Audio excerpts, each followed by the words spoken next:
જય શ્રી કૃષ્ણ, જય માતાજી, હર હર મહાદેવ, જય અંબે માત કી જય. શક્તિની ભક્તિનું મહાપર્વ ભાદરવી પૂનમ. એટલે હવે આપણે ભાદરવી પૂનમનો ઇતિહાસ ને મહત્વ જાણીએ. ગુજરાતમાં શ્રાવણ માસ પૂર્ણ થતાં જ આદ્યશક્તિમાં અંબાની આરાધનાનું પર્વ શરૂ થઈ જાય છે. ઉત્તર ગુજરાતની અરવલ્લી પહાડીઓમાં આવેલ શક્તિપીઠ અંબાજી ન માત્ર ગુજરાત જ દેશ અને દુનિયાના માઈ ભક્તોમાં પણ અનેરું સ્થાન ધરાવે છે. અને એમાં પણ ભાદરવી પૂનમ શ્રદ્ધાળુઓ માટે મા અંબાને ખોળે રમવાનો અનેરો પ્રસંગ.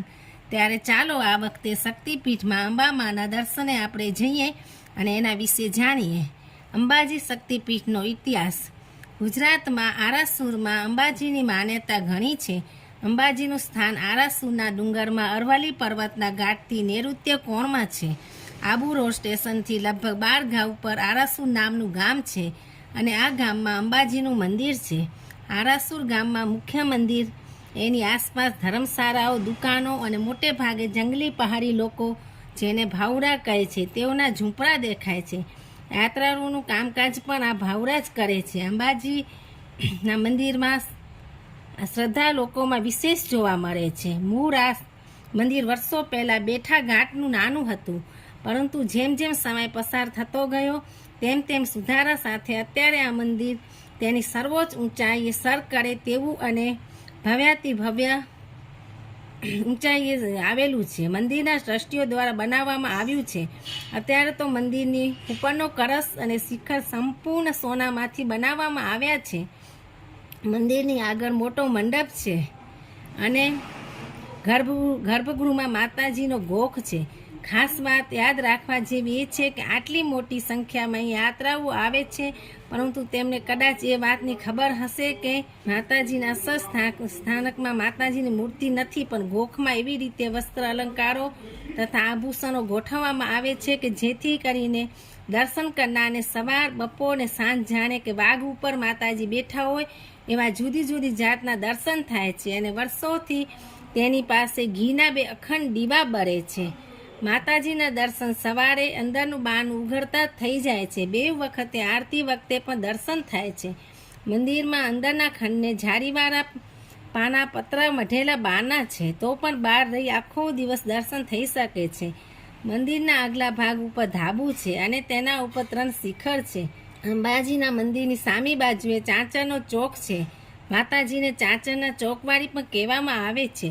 આ ચાંચરના ચોકમાં હોમ હવન કરવામાં આવે છે. યાત્રાળુઓ હવન વખતે પુષ્કળ ઘી હોમે છે.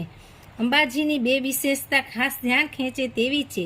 એક તો અંબાજીના કોઈ પણ કામમાં તેલ વાપરવાનો રિવાજ નથી. બારવામાં તો ઘી જ જોઈએ. તેલ ખવાય તો નહીં જ, તેમજ માથામાં ન નખાય, પરંતુ ઘી નાખી શકાય. બીજું એ કે આ માતાજીના સ્થાનમાં સ્ત્રીની પવિત્રતા ખાસ જાળવવી જોઈએ. કોઈ પણ પુરુષથી કોઈ પણ સ્ત્રીની મસ્કરી ના કરી શકાય. વ્યભિચાર તો દૂર જ રહ્યો, પરંતુ જેટલા દિવસ આ ગામની હદમાં રહો તેટલા દિવસ કોઈથી સંગ ન થાય. સ્ત્રી સંગ કરનાર ઉપર માતાજી ગુસ્સે થાય છે અને એને મોટું નુકસાન થાય છે એવી માન્યતા પ્રચલિત છે. આ શ્રદ્ધાને પરિણામે જ યાત્રાળુઓ આ સ્થાનમાં પવિત્રતાથી રહે છે. અંબાજીમાં વર્ષે 2 થી 3 મેળાઓ ભરાય છે અને મેળા વખતે ભવાઈ ભજવવામાં આવે છે. અંબાજીની માન્યતા નાગર સંસ્કારી કોમમાં ઘણી હોવાથી આ ભવાઈનો રિવાજ હજુએ ચાલુ છે. આરાસુરનું અંબાજીનું મંદિર દંતકથામાં શ્રીકૃષ્ણથી જૂના કાળનું મનાય છે. શ્રીકૃષ્ણ પોતાના 12 મોવારા એટલે બાબરી આ ઠેકાણે ઉતારવા આવ્યા હતા તેવું મનાય છે અને રૂકમણીજીએ માતાજીની પૂજા કરી હતી એવું પણ મનાય છે. જો આ દંતકથાઓને છોડીને ઐતિહાસિક પુરાવો તપાસીએ તો મંદિરમાં મહારાણા શ્રી માલદેવનો વિક્રમ સંવત 1415 એટલે ઈસવીસન 1359નો લેખ મળે છે. અંબાજીના મંદિરના અંદરના મંડપમાં દ્વારમાં એક ભારમલની એક સંવત 1601નો લેખ છે. તેમાં રાવ ભારમલીની રાણીએ માતાને કેટલીક વસ્તુઓ અર્પણ કર્યાના લેખો છે. તે 16મા શતકના છે. એક બીજા સંવત 1779ના લેખમાં એક ધર્મશાળા બંધાયાની વિગત છે. મતલબ કે ઈસવીસન 14મા શતકથી તો આરાસુરના અંબાજીની માન્યતા સતત ચાલી આવે છે, પણ તે પહેલાંના 200-300 વર્ષથી આ સ્થાનનો મહિમા ચાલુ હોવાનો સંભવ છે, કારણ કે અંબાજીની નજીકમાં કુંભારિયા કરીને એક ગામ છે. આ ગામમાં વિમર્શાના ધોરા આરસ પાના જૈન દેરાસરો છે. આ દેરાસરો વિશે એવી દંતકથાઓ છે કે અંબાજીએ આપેલા ધનથી આ જગ્યાએ વિમર્શાએ 360 દેરાસરો બંધાવ્યા હતા. પૌરાણિક માન્યતા મુજબ દેવી ભગવતીની કથા અનુસાર મહિષાસુરે તપ કરી અગ્નિદેવને પ્રસન્ન કર્યા. એમણે વરદાન માંગ્યું કે નર જાતિના નામવાળા શસ્ત્રોથી તેને મારી શકાશે નહીં. આ વરદાનથી તેણે દેવોને હરાવી દીધા અને ઇન્દ્રાસન જીત્યું તથા ઋષિઓના આશ્રમોનો નાશ કર્યો. પછી વિષ્ણુલોક અને કૈલાસ જીતવાનું નક્કી કર્યું. આથી દેવોએ ભગવાન શિવની મદદ માંગી. ભગવાન શિવે મદદ માટે દેવી શક્તિની આરાધના કરવા દેવોને જણાવ્યું. દેવોએ તેમ કરતાં આદ્યશક્તિ પ્રગટ થયા અને તેમણે મહિષાસુરનો નાશ કર્યો. તેથી દેવી મહિષાસુર મર્દિની તરીકે પણ ઓળખાયા. બીજી એક કથા મુજબ સીતાજીની શોધ કરતા રામ અને લક્ષ્મણ આબુ પર્વતના જંગલની દક્ષિણે આવેલા શૃંગી ઋષિના આશ્રમે આવ્યા. ઋષિએ તેમને અંબાજીની આરાધના કરવા કહ્યું. રામ અને લક્ષ્મણે આરાધના કરી. દેવોએ પ્રસન્ન થઈ અજય નામનું એક બાણ આપ્યું, જેનાથી રામે રાવણનો નાશ કર્યો. દ્વાપર યુગમાં શ્રીકૃષ્ણની બાબરી ઉતારવાની વિધિ માટે નંદ અને યશોદા ગબ્બર આવ્યા હોવાનું અને 3 દિવસ રોકાઈને ભગવાન શિવ તથા અંબાજીની પૂજા અર્ચના કરી હોવાનું એક કથામાં વર્ણન છે. ભાદરવી પૂનમે અંબાજીના દર્શનનું વિશેષ મહાત્મ્ય છે. અંબાજીનું નામ આવે એટલે ભાદરવી પૂનમ અને પગપાળા સંઘ આપોઆપ તેની સાથે જોડાઈ જાય. ભાદરવી પૂનમ શક્તિપીઠની સ્થાપનાનું પર્વ હોય. આ દિવસનું માઈ ભક્તોમાં સૌથી વધુ મહત્વ છે. પગપાળા યાત્રા કરી પ્રદેશ અને દેશના લાખો શ્રદ્ધાળુઓ આ દિવસે અંબાજી પહોંચે છે અને પોતાની ધજા ચરાવે છે. આ પગપાળા સંઘોની શરૂઆત ક્યારથી થઈ એ અંગે કોઈ ચોક્કસ માહિતી મળતી નથી, પરંતુ એક માન્યતા મુજબ ભાદરવી પૂનમની આ પદયાત્રાનો ઇતિહાસ 170 વર્ષ પુરાણો છે. ઉત્તર ગુજરાતમાં પાટણના સિયોરીના રાજમાતાના કુંવર ભીમસિંહજીને 55 વર્ષ થયા હોવા છતાં પણ સંતાનની ખોટ હોવાથી રાજમાતા એક દિવસ રામસિંહ રાયકાજી નામના ભુવા પાસેથી આ બાબતે સલાહ માંગી. ત્યારે તેમને ખબર પડી કે તેમની કુળદેવી અંબાજી છે અને એના આશીર્વાદ થકી તેમને ત્યાં પારણું બંધાશે. ત્યારબાદ ભીમસિંહ બાપુને ત્યાં પુત્ર જન્મ્યો. આમ તેમને ત્યાં પારણું બંધાતા તેઓ 1.25 વર્ષ અંબાજી ખાતે યજ્ઞ કરવા અને 51 ભૂદેવોને જમાડવા અંબાજી પધારવા કહ્યું. ભુવાજી અને 51 બ્રાહ્મણો 1841ની ભાદરવા સુદ દસમના રોજ એક સંઘ રૂપે અંબાજી જવા નીકળ્યા. આમ પ્રથમવાર ભીમસિંહ બાપુના આમંત્રણથી અંબાજી પહોંચેલા બ્રાહ્મણો તેમજ આગામી 5 વર્ષ સુધી પગપાળા અંબાજી જવાની માનતા લઈ પગપાળા સંઘની સ્થાપના કરી.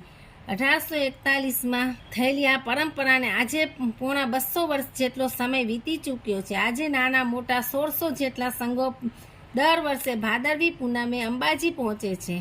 અંબાજી દૂર રહે, જાના જરૂર રહે એવા નારા લગાડતા બધા દર્શન કરવા આવે છે. 170 વર્ષ પહેલાં શરૂ થયેલી એ પરંપરા આજે મહાપરંપરા બની ચૂકી છે.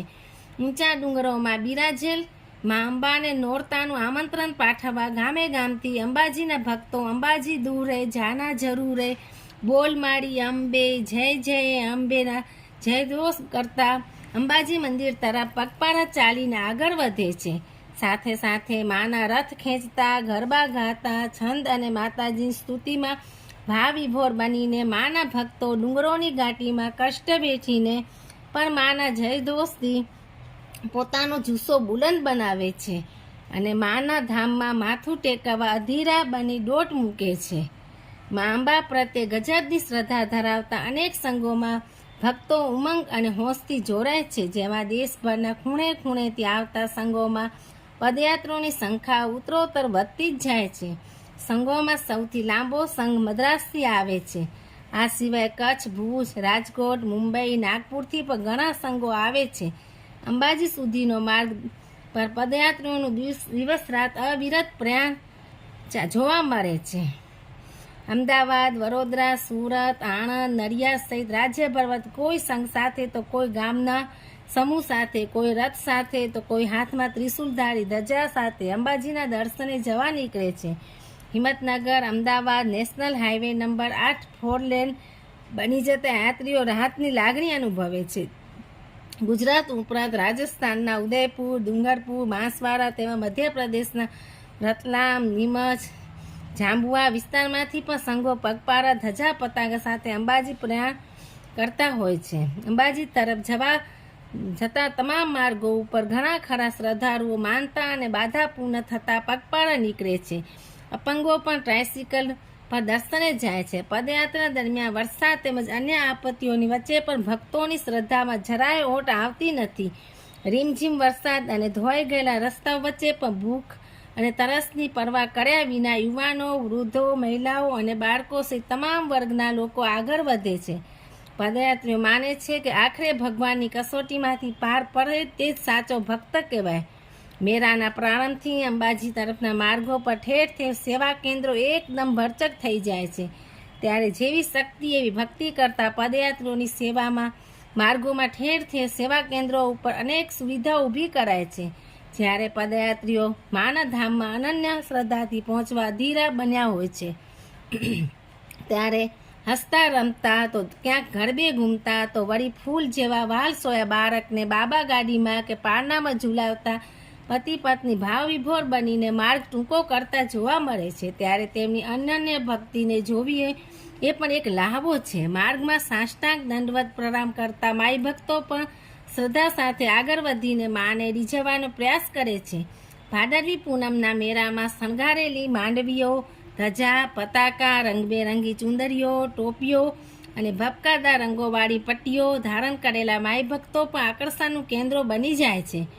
અંબાજી તરફ જતા તમામ માર્ગો ઉપર પદયાત્રીઓને તકલીફ ન પડે તે માટે જમવા, મેડિકલ ટ્રીટમેન્ટ તેમ જીવન ઉપયોગી તમામ વસ્તુઓનો અસંખ્ય સેવા કેમ્પો ઊભા કરવામાં આવે છે. જેમાં શીરો, પૂરી, દાળ ભાત, ખીચડી કઢી, ચા કોફી, લીંબુ શરબત, ગરમ પાણી અને નાવા ધોવાથી માંડી પગ દબાવવા અને માલિશ કરવાની તમામ સુવિધાઓ સ્વૈચ્છિક સંસ્થાઓ અને નવયુગ મંડળો દ્વારા ઊભી કરવામાં આવે છે. જય શ્રી કૃષ્ણ, જય માતાજી, હર હર મહાદેવ. તમને એવી જ કથા, વાર્તાઓ, ધાર્મિક કંઈ પણ સાંભળવું હોય તો મારી ચેનલને લાઈક કરો, શેર કરો, સબસ્ક્રાઈબ કરો અને આગળ નવી નવી કંઈ કથાઓ કે સાંભળવી હોય તો કમેન્ટ કરો. હર હર મહાદેવ.